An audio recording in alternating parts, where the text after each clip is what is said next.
নমস্কার বন্ধুরা, আবারও ছোট্ট একটা মিনি ব্লগ নিয়ে চলে এসেছি। সকালবেলায় উঠে বেরিয়ে পড়েছি বাইক নিয়ে দুজনে। যাচ্ছি কোথায়? গোটা ব্লগটা দেখতে থাকো, ঠিক জানতে পেরে যাবে। তোমরা কে কোথা থেকে দেখছো একটা কমেন্ট করে জানিও। বাইকটা একটা জায়গায় রেখে আমার মাকে সঙ্গে নিয়ে এবার চলেছি টোটোয় চেপে। যাচ্ছি মা বল্লার দর্শনে। পৌঁছে গেছি বল্লায়, আর মায়ের জন্য পুজোর ভোগ নিয়ে আমরা যাত্রা শুরু করলাম। এবার পুজোটা আমরা দেব না, আমার মাই দেবে, কারণ আমাদের কিছু অসুবিধার কারণে আমরা মন্দিরে প্রবেশ করতে পারবো না। এই যে মা বল্লার গেট, আমরা কিন্তু গেট দিয়ে এগিয়ে চলেছি। রাস্তার দুপাশ ধরে অনেকটা জায়গা, প্রায় কত বলবো, 2-3 কিলোমিটারের বেশি হবে। পুরো রাস্তার দুপাশে নানা ধরনের বিভিন্ন ব্যবসায়ীরা এই মেলাতে নানা ধরনের তাদের জিনিসপত্র নিয়ে এসে হাজির হয়। 4 দিনব্যাপী এই মেলায় প্রচুর কেনাকাটা করা হয়। আর এখানে যেমন এটা একটা ব্যবসায়িক স্থান, যেখানে অনেক মানুষের রুজি রোজগার জড়িয়ে আছে। নানা ধরনের নানা জায়গা থেকে পুরোহিতেরা এসেছেন এই মন্দিরের পুজোর উপলক্ষে। প্রচুর মানুষ, প্রচুর বাড়িতে আত্মীয় স্বজন, দূর দূরান্ত থেকে, এ ভারতবর্ষের এ প্রান্ত থেকে ও প্রান্ত পর্যন্ত মানুষজন আসেন এই মেলায়।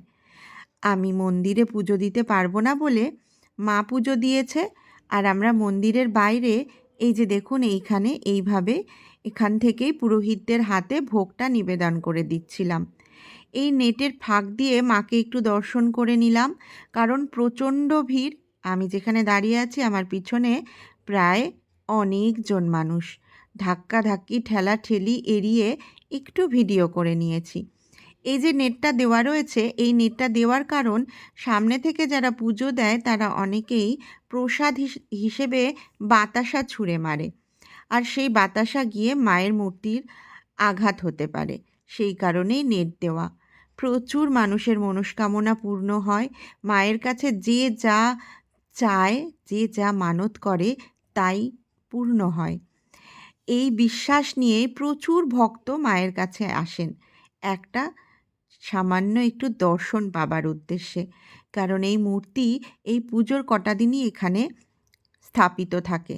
তারপর আমরা মায়ের এই স্থানেই পুজো দিতে আসি। বাড়ির এত কাছে, তাই মন মানল না, চলে এসেছি।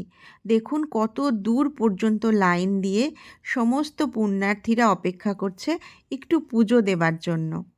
আমাদের পুজো হয়ে গেছে, আর এই যে ছোট মেলা বসেছে কচি কাচাদের জন্য, হরেক রকম জিনিস, খুব সুন্দর কিন্তু এই দৃশ্যটা দেখতে লাগে।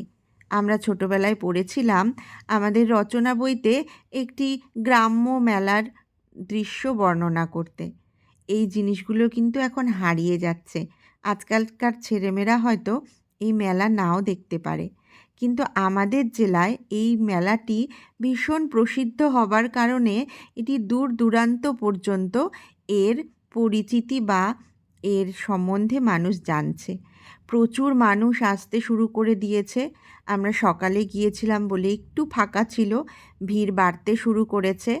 আর আগামীকাল মানে সোমবার মেলা মায়ের বিসর্জন, তারপরেও কিন্তু মেলাটা কয়েকদিন থাকে। কেমন লাগলো আমার এই ব্লগটা জানাতে ভুলবেন না।